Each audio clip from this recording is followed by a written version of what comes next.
In the 1860s, the colonial government of Victoria, Australia, passed a series of land acts designated to break up the massive sheep and cattle stations that were referred to as squattocracies, which is just a fun word to say. These were taking up some of the most prime and best land in the colony ever since the gold rush. The idea was to let small farmers select parcels of land to farm, hence the name. It's a very noble idea. This is something the Australian government would try again in the future, but they would be thwarted by emus, but that's a story for a different time. In practice, what is produced was a war between two different kinds of people.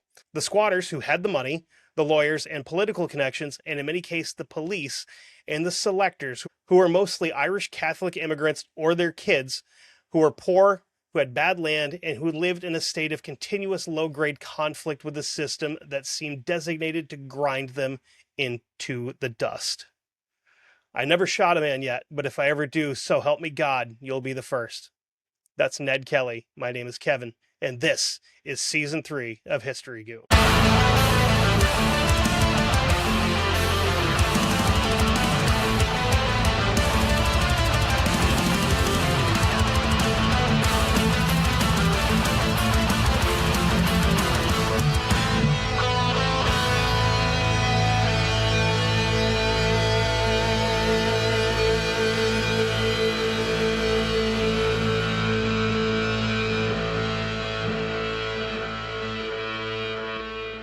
Whew.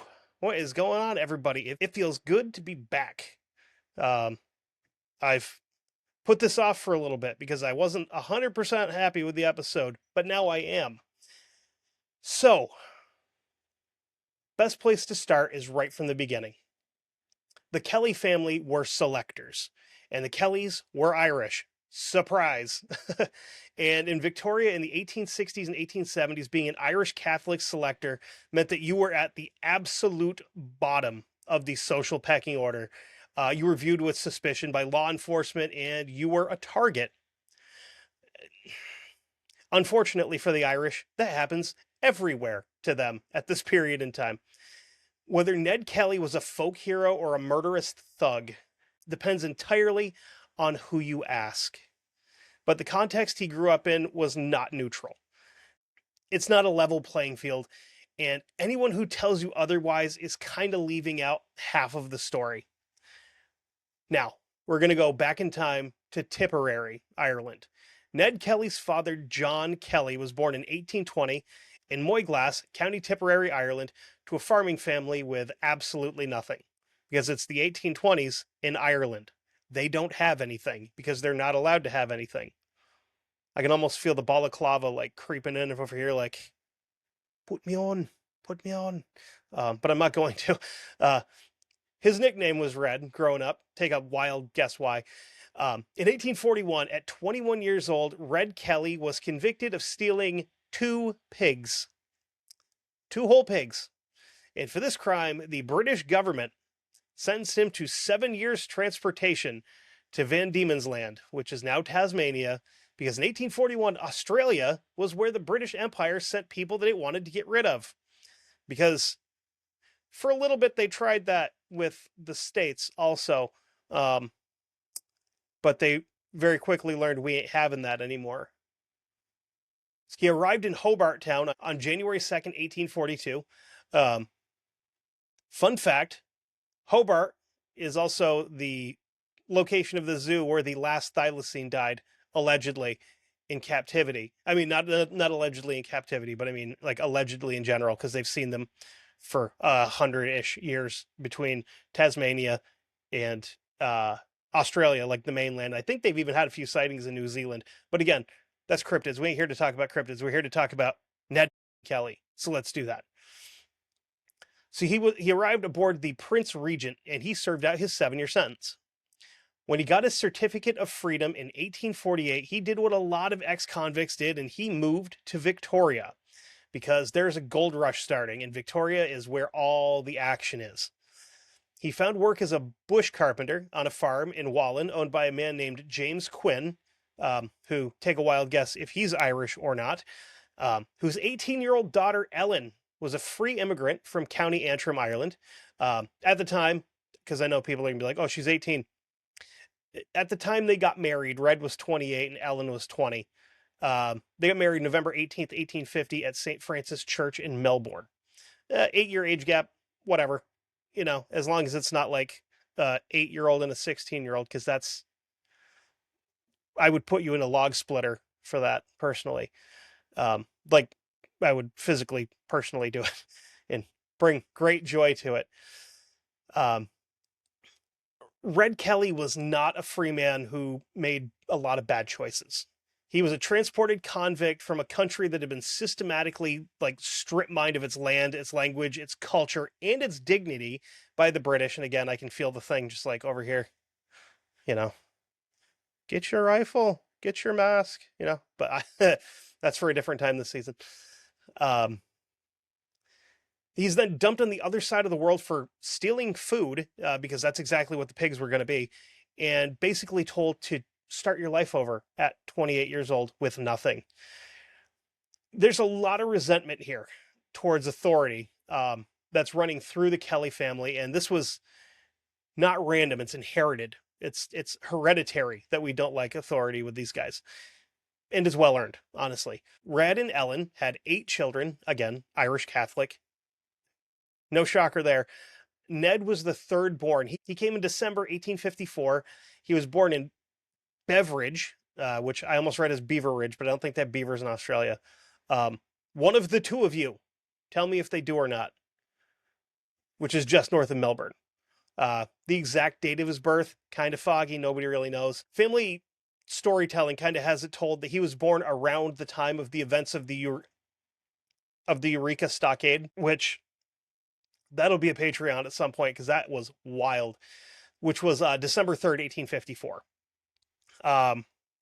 This is when gold miners at Ballarat built a barricade and fought off the colonial government over mining licenses, and what's generally considered the closest thing that Australia ever had to a revolution.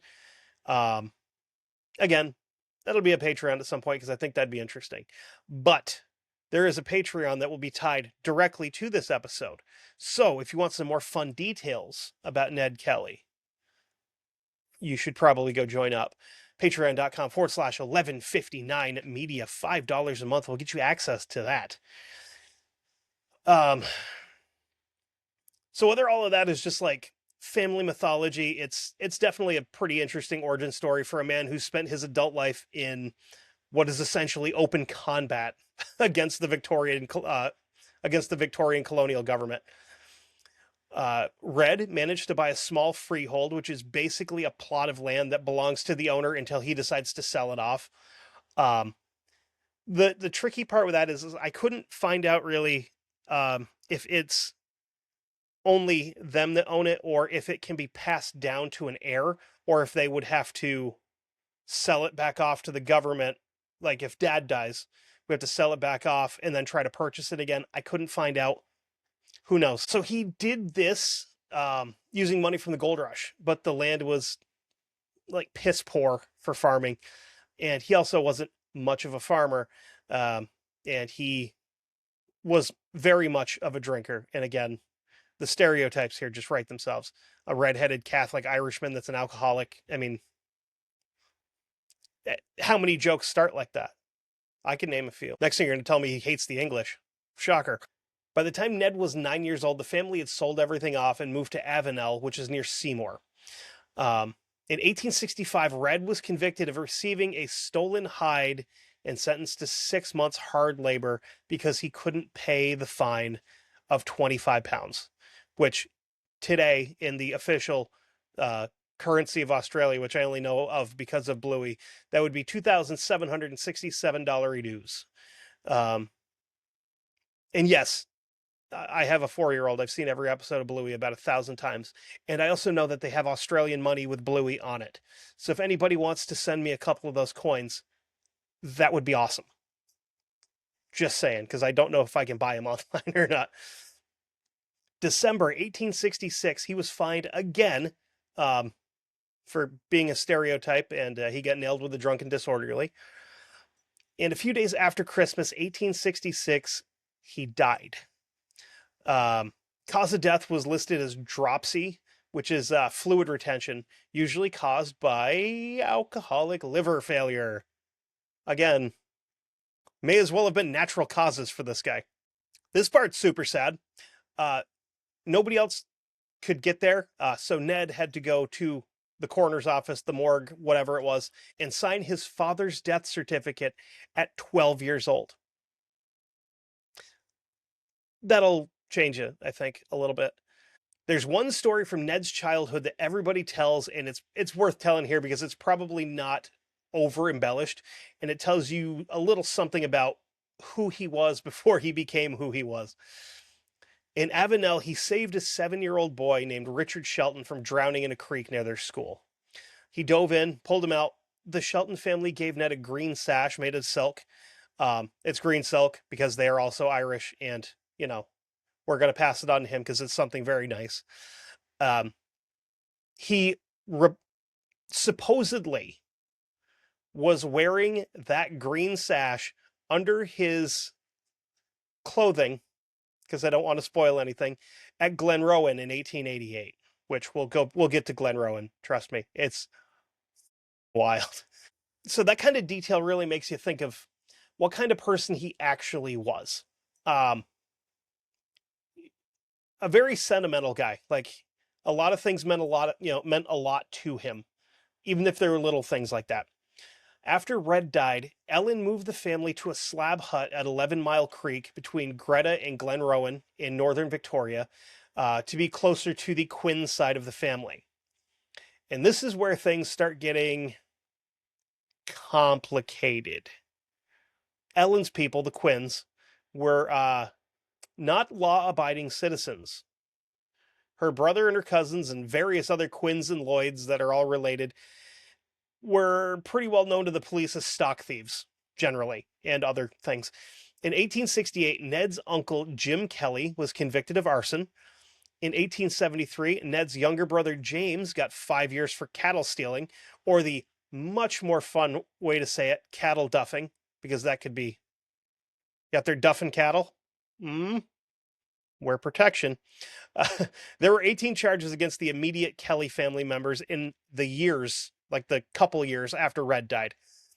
So for all of his faults, it seems like Red may have kind of been like keeping the family out of trouble. And now that he's gone, the glue has subsided and things have just scattered and become criminals. Now, for their part, the Victoria police were not impartial of the situation. They viewed the entire Quinn, Kelly, Lloyd clan as scum of the earth criminals, and they were treating them accordingly, which meant that a lot of innocent members of the family got swept up pretty regularly and had files charged against them on little to no evidence. The relationship between the Kellys and law enforcement is just an Ouroboros of bullshit, where it just eats itself and continues regularly. Ned, watching all of this as a young boy and then as a teenager, he really absorbed the lesson that the police are your enemy. They're not here to help you. Which sounds like somebody else we've talked about before, maybe like a Larry Phillips type. And whether that lesson is correct in all of the working parts doesn't really matter, because he believed it in his bones that the police are your enemy. And by the time he was 15, he starts acting on that. In 1869, 14-year-old Ned was arrested for allegedly assaulting a Chinese man, which I'm pretty sure that's not what they would have called them. The charges were dismissed after 10 days when the magistrate found the witness statements conflicting. And also, it's kind of one of those crimes where they would look at it and just go, we really don't care. It's two groups of people that we don't like beating the shit out of each other because, we don't like the Irish, and God help us if we're going to take the side of a Chinaman, In that same year, he had a chance encounter that would kind of lay out the next decade of his life. Harry Power, which the first time I read through my script, I read as Harry Potter, was a transported was a transported convict from Azkaban. I mean, he was a transported convict turned bushranger, and a bushranger is basically the Australian version of like an old Wild West outlaw. And he operated out of the same general region of northern Victoria where the Kellys were. Power needed local knowledge and local contacts, and the Kellys and their network could provide both of those things for him, which is a huge boon to him. He took Ned on as an apprentice, kind of, and for the next year or so, Ned rode with Power, learning the bush, learning to like read country, learning how to survive out in the wilderness. That, I mean, it's Australia, so nature will kill you if the people there don't. Power's operation was not super complicated. He basically just robbed travelers on the roads, held up cattle stations, and all the standard 19th century criminal behavior. But what Ned was learning was more. He's learning the fundamentals of the game. Um, he's learning how to move through the brush invisibly, even when there's people around. He's going very gray man here, where yes, you're in a crowd of people, you're in a town, you're in a small city or whatever, but you're doing your best to blend in and not draw attention to yourself. And he's learning how to do that really well. He's also learning the geography of the hilariously named Wombat Ranges and the Warby Ranges of the area of the country north of the Great Dividing Range. This is going to matter a lot later in our story. In 1870, Ned was arrested as a suspected accomplice of Power, and the charges were dismissed.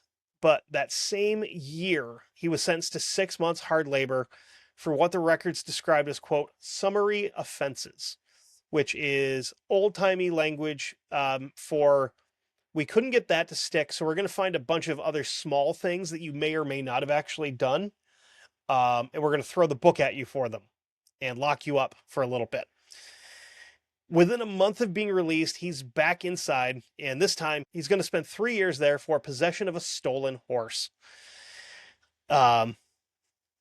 He went to Beechworth Jail and then to Pentridge Prison in Melbourne. And one of the things that confused the bejesus out of me with this, I'm not going to lie to you, okay? All my research, the way that, I don't know if it was just the Australians, how they did it, or if it was just like an old-timey, like British colonial thing. They spelled jail, G-A-O-L, which I'm like, what the f*** a gowl? A gall? A ghoul? I don't know. But it's jail after a little bit more research. At this point, he's 17 years old, and he's already spent more than half of his adult life either in custody or on the run from the police. And I mean, he has that perspective of the system is not something that you worked with. You had to work against it because it's working against you. He'd be released from there in 1874 at the age of 24 years old. He spent the next 2 years doing legitimate work as a timber cutter, farm laborer, any kind of physical work available that he could do, especially for a guy with no education and a criminal record. Nowadays, he'd probably be doing drywall. Nothing wrong with that. I do it all the time. I'm not a criminal, but I know a lot of criminals that do drywall. While he was in prison, his mother, Ellen, remarried a man named George King, who's an American horse dealer who was a lot younger than her. It turned out to be a lot more crooked than his age would imply. In 1876, Ned and King start stealing horses together because that's the perfect thing to do if you're selling people horses. Just steal other horses and sell them. It's so easy. I mean, this operation was pretty sophisticated. They're taking horses in New South Wales. They're moving them across the Murray River into Victoria, altering the brands slightly, just enough to make them look different, and then selling them. It's the same thing guys did here, rustling cattle, except this will definitely get you hung, stealing and reselling horses back then. In August 1877, they sold 6 horses that were stolen from a man named James Whitty to a dealer named Baumgartner. Baumgarten? Raffenboozer. Rosenbagger. Gartenhoser. Baumgarten? In November, Baumgarten was arrested. After he's arrested, they start putting out warrants for Ned and Dan Kelly's arrest. Around the same time, like September 1877, Ned is arrested in Benella for riding over a footpath while drunk. We've all been there before, you know? Get a couple too many in you, get the keys in your horse, wherever they go in a horse, and you just take off. You happen to go over the sidewalk. Happens, you know? The next day, he's being escorted to court by 4 constables when he got into a brawl with all of them. Not just one, all of them. Why not? One of these constables was a man named Thomas Lonigan. According to the story, in the kerfuffle, Lonigan grabbed Kelly by the balls, which this tactic was apparently considered normal and acceptable at the time, which kind of tells you something about like the policing standards of the day. Nowadays, oh my God, oh boy, he'd have such a lawsuit. He'd sue the officer, he'd sue the department, he'd sue the city, he'd sue the state, he'd sue the guy's mother for giving birth to him.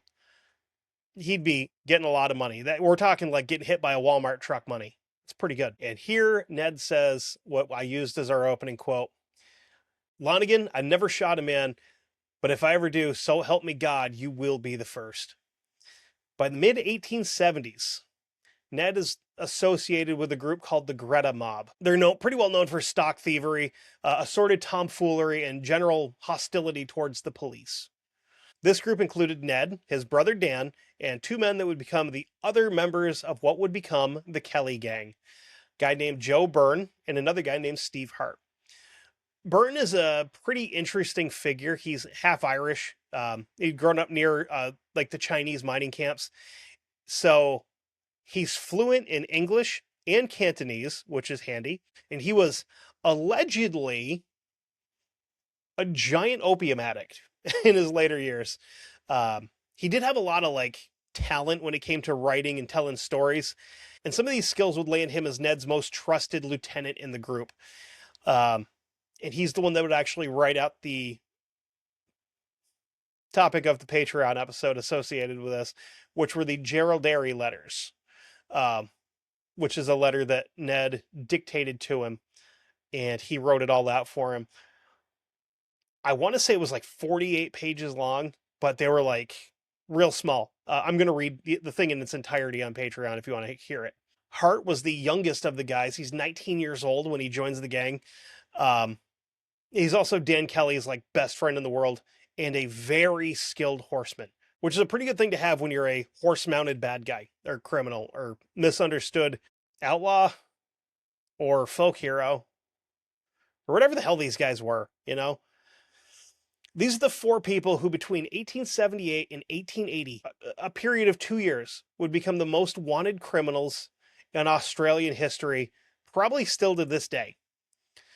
April 15th, 1878, Constable Alexander Fitzpatrick rode out to the Kelly family home at 11 Mile Creek, attempting to arrest Dan on one of those horse theft warrants. This is where things get a little convoluted and fuzzy, because there are 2 entirely different versions of what actually happened next. And sources have kind of been arguing over this since it happened.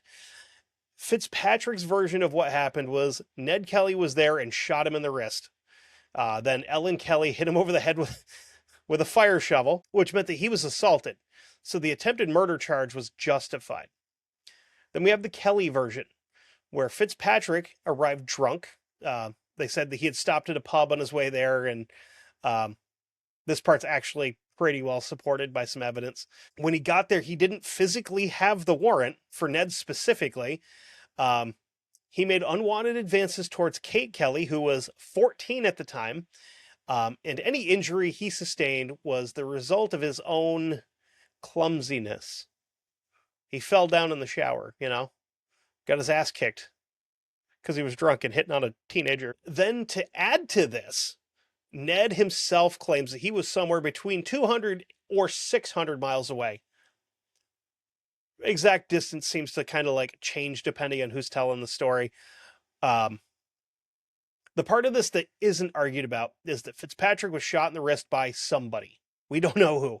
For all we know, it could have been himself because he was drunk. Either way, he files charges for attempted murder against Ned Kelly, Dan Kelly, Ellen Kelly, and several others. At the time, Ellen was nursing a child, and she was arrested. This part sucks. She's arrested, tried, and then sentenced to 3 years of hard labor by a judge named Redmond Barry. And when she went to prison, she had to take her infant child with her. And we're not talking like just go sit in a cell like some Scandinavian prison. She's not like making big rocks, small rocks with an infant. So the Royal Commission that would come along later and investigate the entirety of this scuffle at the Kelly Ranch found Fitzpatrick's conduct was, quote, unfortunate in its results. And that this kind of brought his reliability as a witness into question. He was eventually dismissed from the police force for lying later on. Shocker. Wow. This doesn't necessarily mean that Ned didn't shoot him, but it means the version of events that the court accepted were built on very, very bad foundations. The effect on Ned Kelly was immediate. His mother, who's done nothing more than survive her husband's death and raise 8 kids well below the poverty line, is in prison with his infant half-sibling. Okay? So there's a lot of comparisons here between him and Jesse James.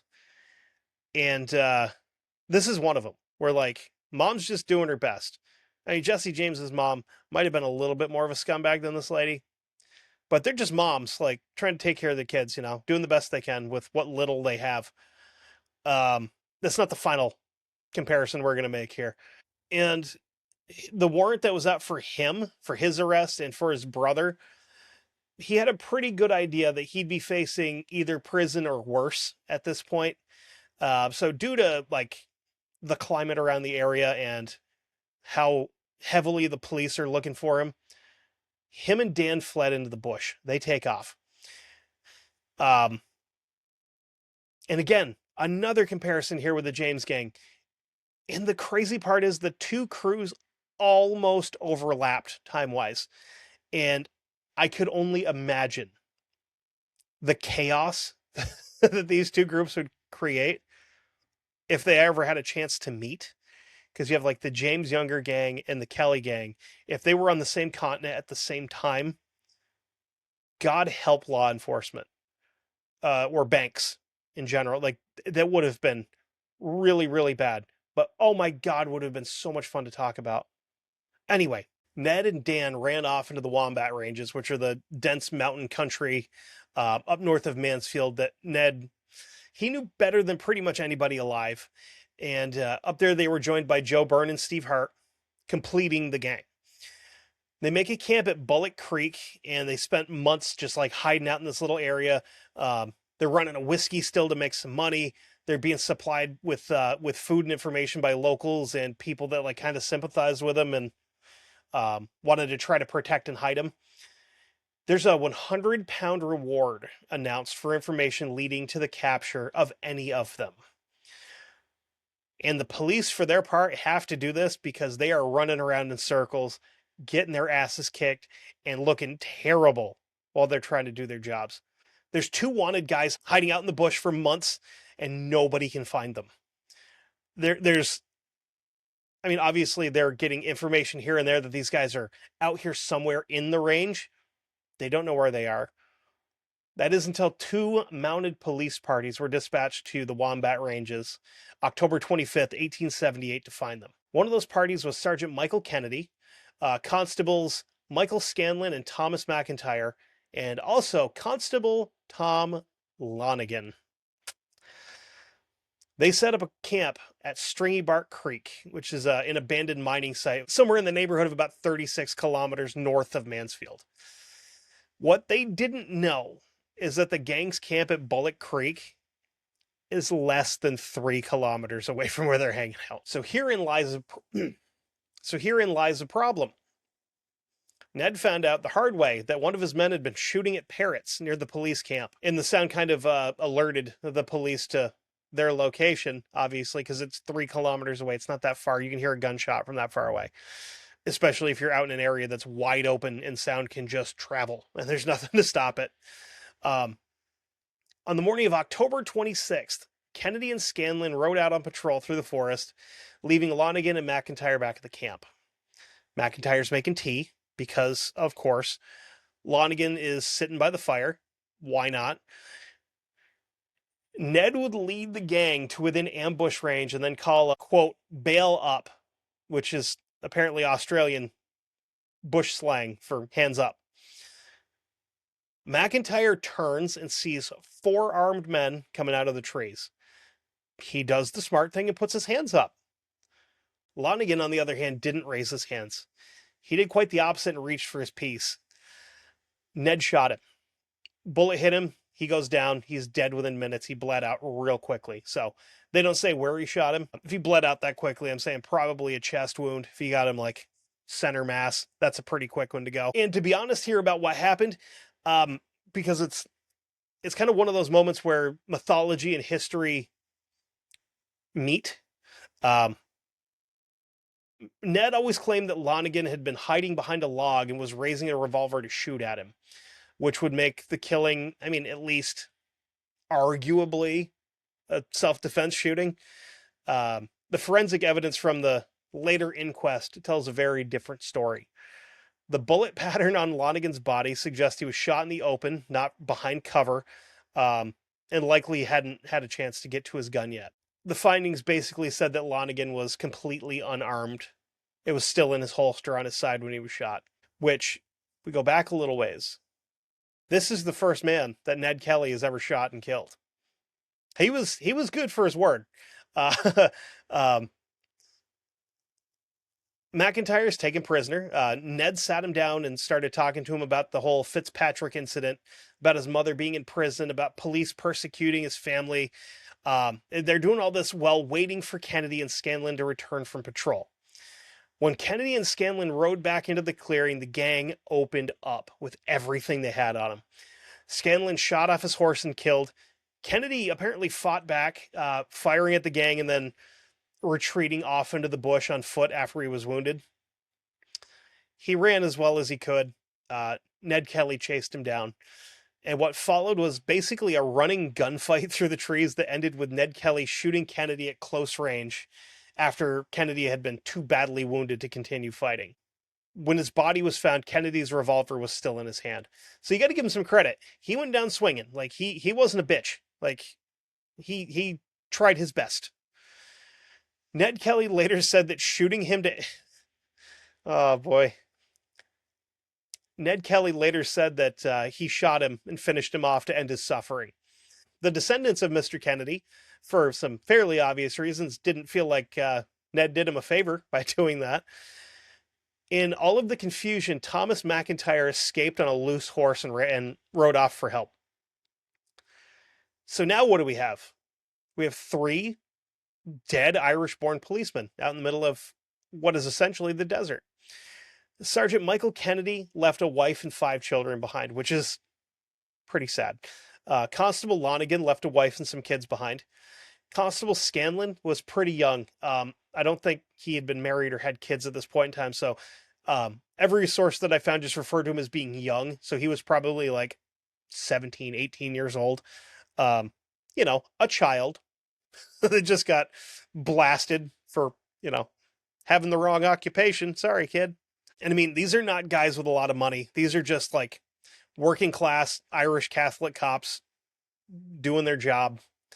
I mean, can you say that him shooting Lonigan was justified for how he was treated? Maybe. But like, does getting your nuts grabbed and twisted justify shooting somebody? Yes. In this instant, yes. Yes, it does. On November 15th, 1878, the colonial government declares the Kelly gang outlaws. They do this under the Felons Apprehension Act. This is interesting because the Felons Apprehension Act means that they could be shot on sight. They could be taken prisoner by anyone, cop or civilian, Anybody with the stones to try to take these guys in is more than welcome to. And the reward for this was set at £2,000 per gang member, which is crazy money. And you didn't even have to technically arrest them. All you had to do was show up with their body, and here's your money. Congratulations, you've stopped a dangerous, homicidal criminal. The gang at this point has crossed the Rubicon. They've killed 3 cops, and they've got the entirety of the law enforcement mechanism of Victorian colonial Australia, like, hunting them. They are public enemy number 1.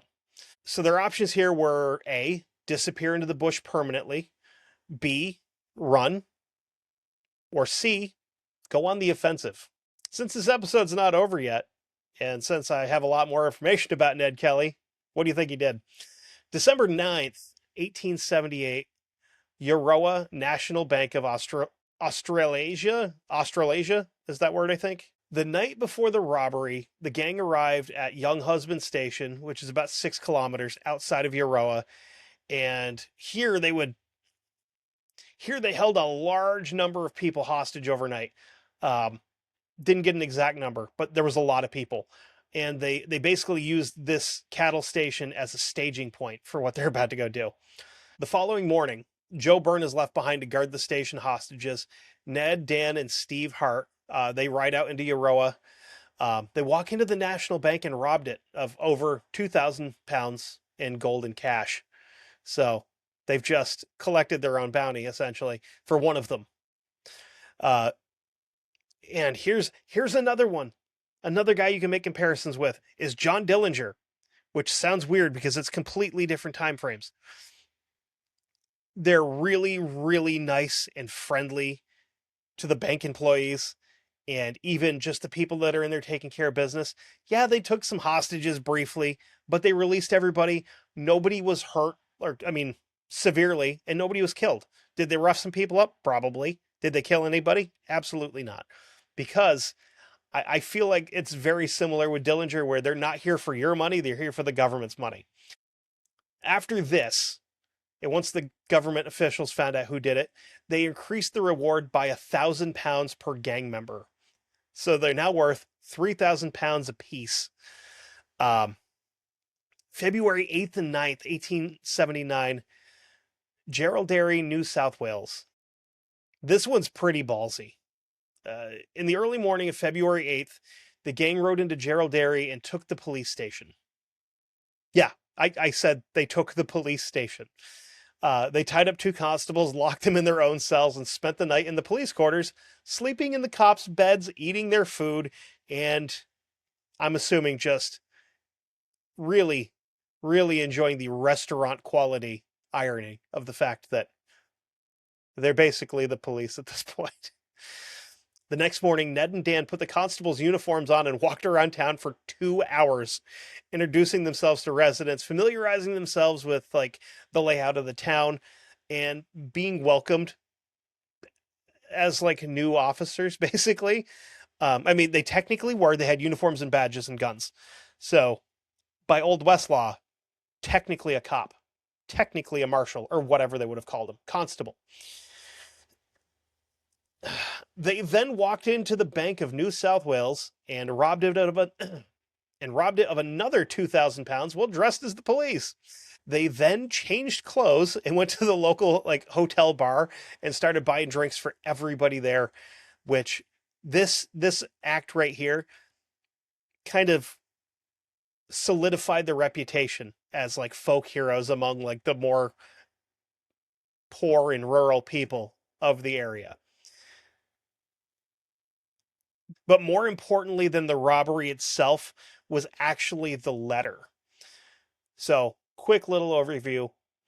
During the Geraldary job, Ned Kelly had Joe Byrne write out a document that he dictated to him because he couldn't write. It's 56 pages, 8,000 words, which is going to be a little long in the tooth for a Patreon, but I don't care. He tried to give it to a bank worker to pass on to journalists. His intention was to have it published in the papers, and it never was. Matter of fact, it wouldn't be published until after he was dead. It documented Ned's own words and his voice and how he worded things. There's profanity. He's passionate. It's chaotic, and it's a really powerful letter. It's his version of everything that had happened since the Fitzpatrick incident with like he gets to air his grievances against the police and the colonial government. And he also gets to let them know that he believes that Irish Catholic selectors were being treated unfairly and prosecuted and persecuted with no evidence of anything ever being done on their part. He goes on in it to describe himself as a quote enforced outlaw. Um, he then accused Lonigan of being a rapist and a thug. He was at least one of those things. He might have been a rapist. We don't know. He lays out the entire history of his family's series of conflicts with the authorities in pretty good detail. A little bit of a quote from it. Quote, "My mother and 4 or 5 of my blood relations were persecuted and had to fly from their country where they were born to avoid the misery of English tyranny." Not wrong, because, again, the Irish were historically not treated very well in their own country by the English. Again, we're talking like from the, I don't know, ADD break, because I'm curious.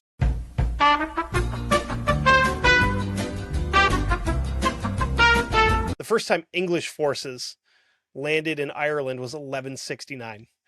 And then 2 years later, in 1171, King Henry II declared himself Lord of Ireland. And here we are at this point in our story in the 1870s, almost 1880s. So it's been going on for a minute already. And then it continues up into the mid 1990s with these guys fighting the English. And hell, a quarter of the country is still under control of the English. All they want is a free and united Ireland. If it weren't for the socialism, I could really get behind the IRA, you know? Probably said that before. Probably shouldn't say that because it's like a terrorist organization or whatever. But I get it. You know, I kind of understand where they're coming from. I understand where this guy's coming from because his government has him since the day he was born. Every chance they've gotten to, they have him and they've his family. For no reason other than the fact that they're Irish and poor, which, I mean, those two things at this point in time went hand in hand. And I can't really say anything because they weren't treated any better when they came to America. Because, I mean, we had signs here in like big cities that like boarding houses and stuff like that with, you know, no, no Irish, no blacks, no dogs, you know, or what was it? No, no blacks, no Irish, no dogs, whatever order it was in. It was those 3 things. And then, of course, all the signs on businesses like, you know, Irish need not apply, stuff like that. So don't worry, it's just water. So yeah, historically, they're not treated well. And most of the stories that I'm going to tell about the Irish don't end well either, unfortunately. The reward for these guys eventually reaches £8,000 for all 4 of them. I'm sorry, no, it's £8,000 per. I wrote that wrong. Which today would be roughly about $2 million each for these guys. They want them dead or alive. They don't care.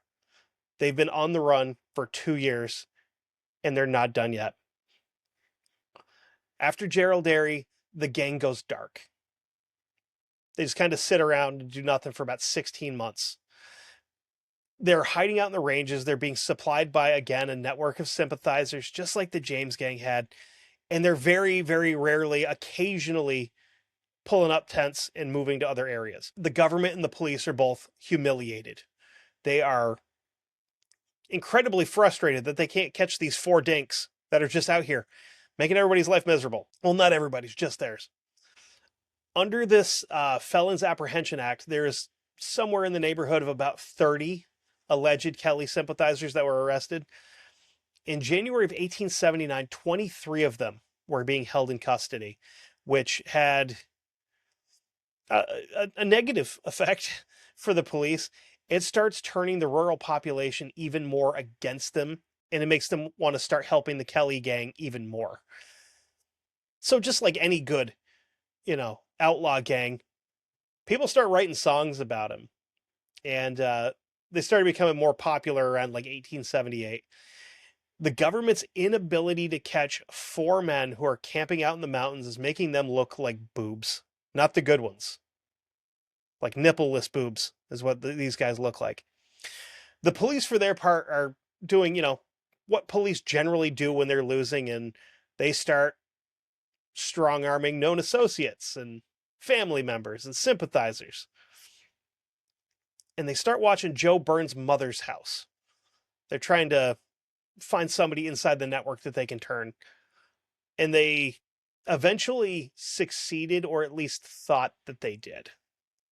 A man named Aaron Sherritt was one of the gang's oldest associates. He's a childhood friend of Byrne. And he was actually part of the Greta mob, like back in the day. The police are paying him for information and for like allowing police to watch anybody that's coming and going from his house in the Woolshed Valley, which is near Beechworth. I don't know where any of these places are. I'm not Australian. Some of you probably will be like, oh, I know right where that is. Or kangaroos and shit there, I'm assuming. If it's not Melbourne, Adelaide, or Perth, it's Mad Max to me. Or Sydney, I guess. So you have like cities on the coast in Australia, and everything in the middle of it, like right now, is Mad Max. With like, gas gangs and stuff like that. I don't know what the hell goes on in the middle of there. They could have a nuclear reactor for all I know. But so whether Sherritt actually turned against the gang or not, or if he's playing both sides, is something that like historians in Australia kind of still argue about with this topic. What's not really argued about is that the gang believed that he turned on them. And Joe Byrne, in particular, who had grown up with this guy and trusted him more than pretty much anybody except for the guys in his gang, he took this personally. And the gang began planning what would become their final operation. And this plan is either genius or catastrophically stupid, depending on how you want to look at it. The plan is like, for the most part, like the best way that people can reconstruct it is step 1, we're going to kill Aaron Sherritt because he's a rat. And his death would force the police to send a special train from Melbourne to Beechworth so they could bring reinforcements into like the northeast part. Step 2 is, while this train was en route, force railway workers to tear up the tracks at a very sharp curve on the incline near the area of Glenrowan, which is a small town in the Warby Range, about 150 miles north of Melbourne. And they want to do it here because it's not necessarily a super sharp curve, but it's sharp enough that it would be hard to see it, that stuff was broken, but it's not sharp enough that the train is going to slow down for it. So it's going to be traveling at speed still. This derailment would send the train down off into a gully. Step 3, the gang would be wearing bulletproof iron armor that they'd secretly been constructing from stolen like plow boards, like mold boards for plows. So basically the body of a plow.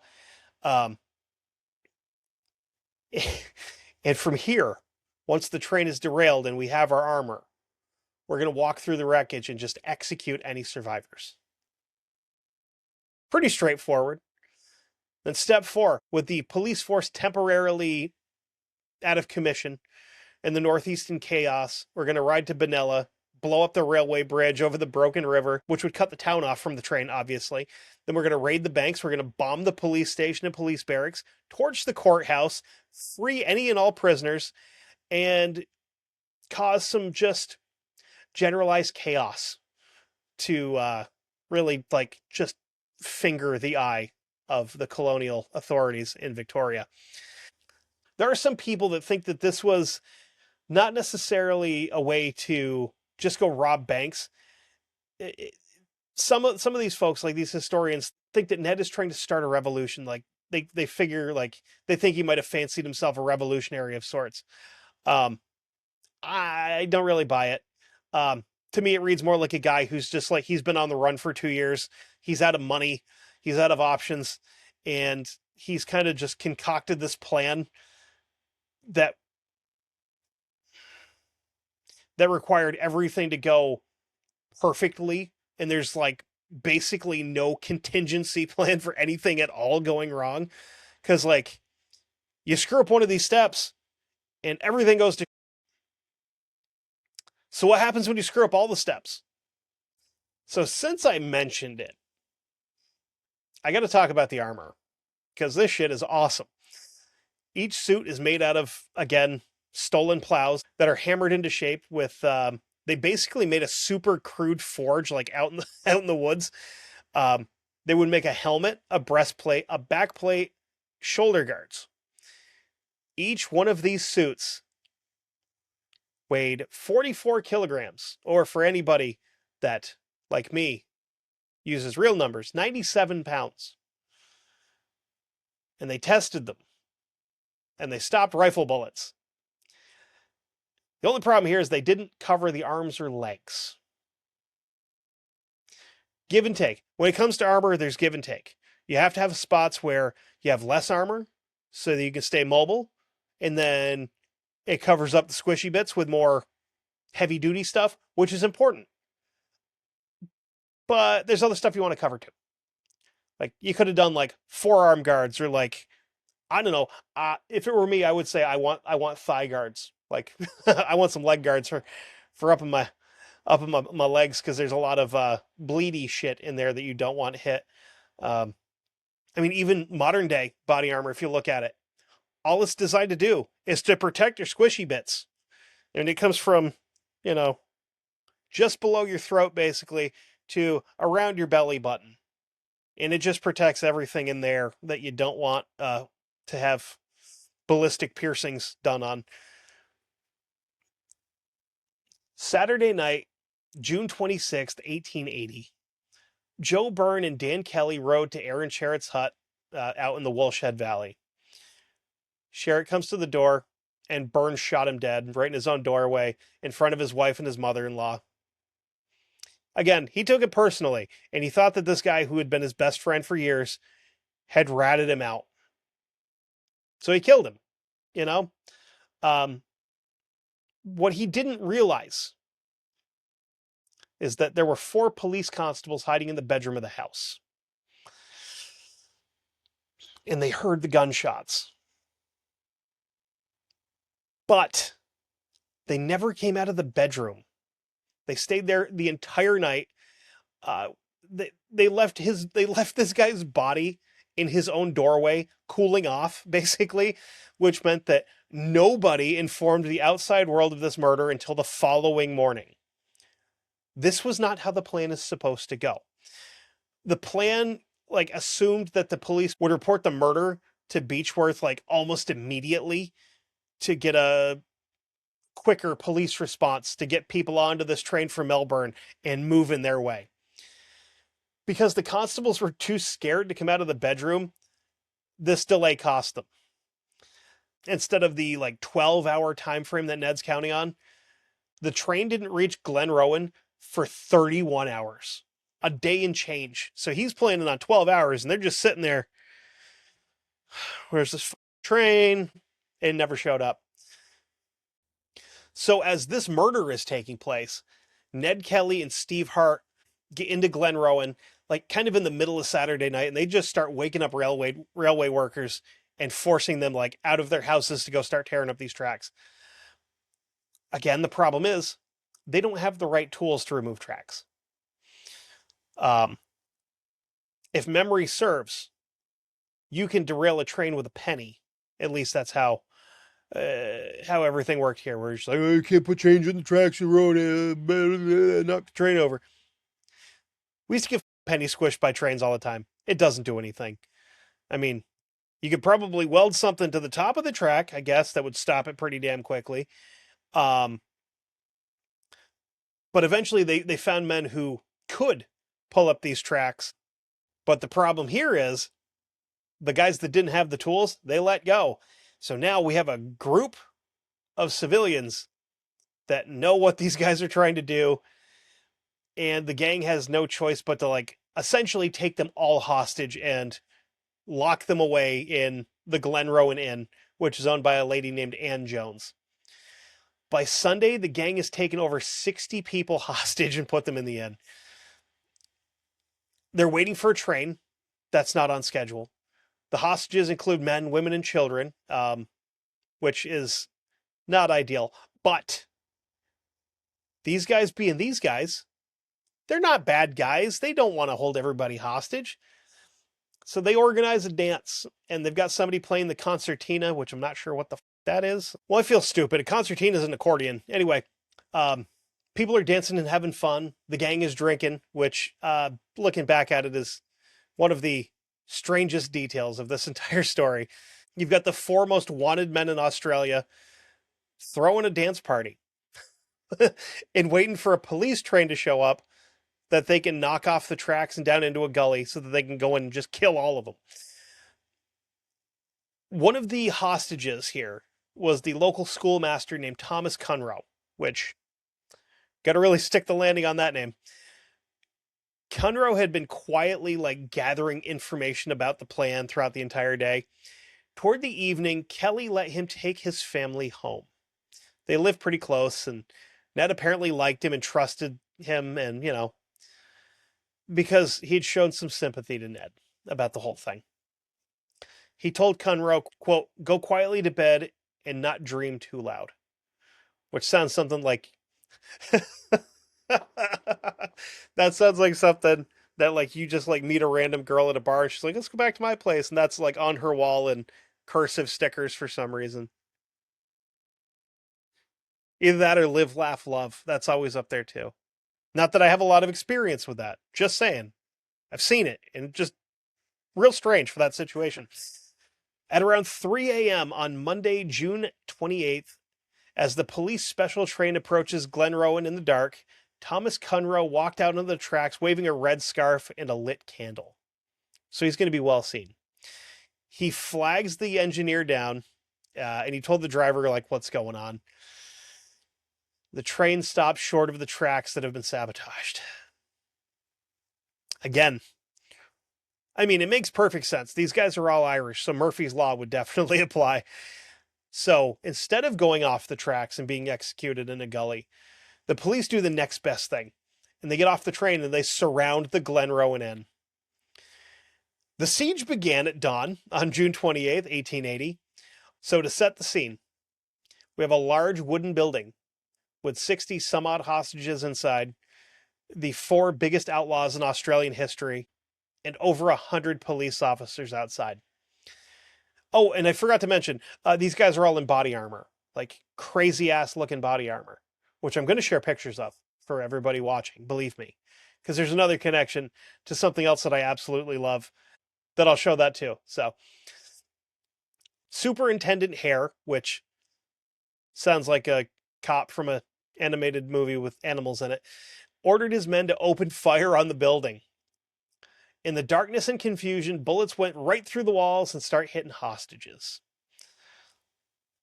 Unfortunately, a lot of kids were wounded in this opening salvo from the police. Some things never change, I guess. The police and the gang exchanged fire through the walls and windows in the darkness as it's starting to rain now. So this is getting really cinematic, and I kind of dig it. Someone appears out of the darkness that nobody was expecting. A figure in iron armor walks out of the bush towards the police line. In the dark, this looks like something out of a nightmare for these cops because they've never seen anything like this. You've got a fairly tall man in a gray iron helmet with no face, an iron breastplate, an iron apron over the groin, and he's walking through the line of police fire, and there's bullets hitting him, and nothing's happening. Parts of the armor are starting to go sideways, and he just keeps walking. Thomas Carrington, a journalist who was there, described it as looking, quote, "for all the world like the ghost of..." described it as looking, quote, "for all the world like the ghost of Hamlet's father with no head, only a very long, thick neck." To nobody's shock at this point, this is Ned Motherkin Kelly. He's not going to ask his boys to do anything he's not willing to do himself. So he's been outside of the inn all night. We don't know exactly why. Maybe he's checking the perimeter. Maybe he's out taking a piss. Some people say he's trying to escape. I don't buy that for a second, because if he was trying to escape, once the cops started shooting, he would have probably ditched his shit and run, you think? But he had come out of the trees at dawn in his armor to join the fight. He walked through the police fire for a pretty good distance before Sergeant Arthur Steele figured out that the armor didn't cover the legs and shot him there. Ned Kelly goes down. He's hitting the lower legs and feet. Again, eerily similar to how they stopped a North Hollywood shootout with, SWAT officer John C. Badass in his booty shorts and white running shoes with an AR-15 laying under a car and shooting Emil Matasarandu in the legs until he stopped moving. The only difference is Ned Kelly's not all up on painkillers. So he goes down and he's captured. He gets taken in, but the fight at the inn continues. At some point during the day, Joe Byrne was hit by a bullet while reportedly drinking a toast at the bar and saying, quote, "Many more years in the bush for the Kelly gang." Allegedly, he said that just before he died. Dan Kelly and Steve Hart are still in the hotel when it was set on fire. There's speculation whether it was accidental or if the police just went, Waco hasn't happened yet, let's do that now. Their burned remains were found in the ruins. This siege lasted somewhere in the neighborhood of 12 hours. The plan to destroy the police force of Northern Victoria completely falls apart, obviously. 3 of the 4 gang members are dead. We have 2 dead hostages and Ned Kelly in custody. And his wounds would very nearly kill him. He's carried off to the Beechworth Hospital, and he lingered there in agony and pain, full of bullet holes for months. And he would unfortunately, for the doctors, survive all of this. Ned Kelly was tried at the Melbourne Supreme Court in October 1880. The trial incredibly took 2 days. That's pretty damn quick for everything that these guys have done. But even more quickly, the jury deliberated for 30 minutes before he was convicted of the murder of Constable Lonigan at Stringy Bark Creek. Again, that's the first guy that he shot and killed back in 1878 in October. For that, he was sentenced to death by Judge Redmond Barry, the same judge that had sentenced his mother to 3 years hard labor in 1878. After the sentence was read, Ned looked at Barry and said, quote, "Right here, Ned has the most gangster line of all time." He looks at the judge and says, quote, "I'll see you there when I go." Matter of fact, he died 12 days after Ned Kelly was executed. So kind of make of that what you will. I would really like to think that Ned Kelly was just like sitting in a really warm chair somewhere when the judge shows up. He's like, "Hey, buddy, welcome to hell. I've been waiting for you." In a shocking turn of events for the authorities, 32,000 people signed a petition for clemency. That's a big number. Considering it's a colony of roughly 900,000 people, 32,000 people is a fairly sizable chunk of that. Obviously, the petition failed. On November 11th, 1880, at the old Melbourne jail, which could get its own episode in its own right, because that place is haunted as balls, apparently, Ned Kelly was hanged to death. He died at 25 years old, which is incredible. 25 is super young. But then again, guys like this, like outlaws and pirates and criminals of this whole, like, that are all cut from the same kind of cloth, tend to have a fairly short shelf life. This might be the saddest detail of the entire thing. Ellen Kelly was in the same jail serving her time when her son was executed there. His last words, according to two Melbourne newspapers, were, quote, well, I suppose it's come to this. The version that stuck with national memory was kind of shortened by a journalist down to about 3 words. Such is life. His body was buried at the jail. His skull was removed, which is a standard Victorian practice with criminals that have been executed. For a reason that'll become another reasons with some other stuff that I plan on covering.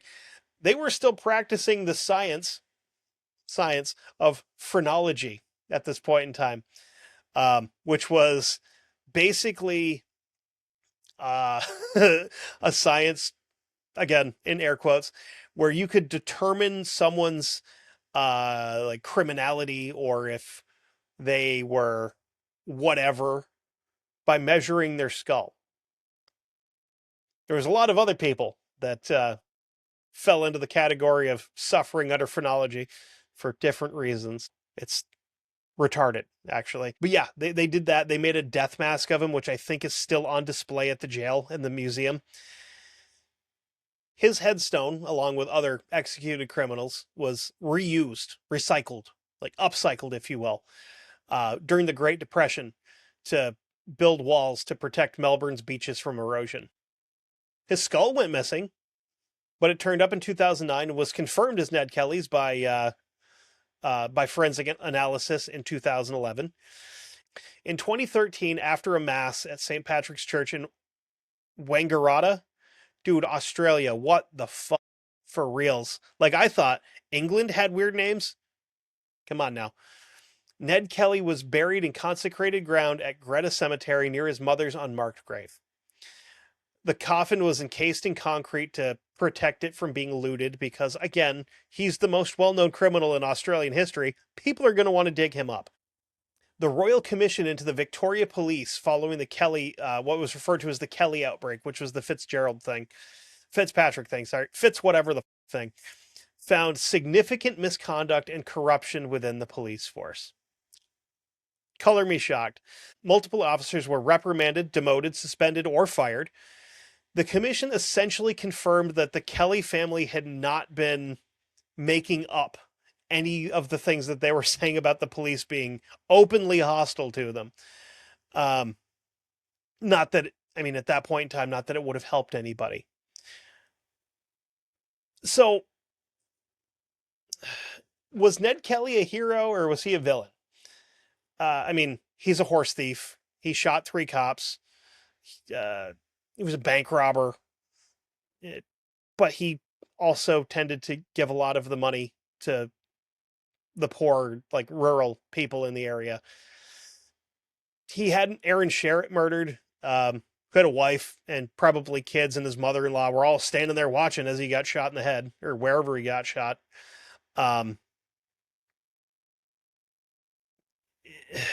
It's hard to say, you know.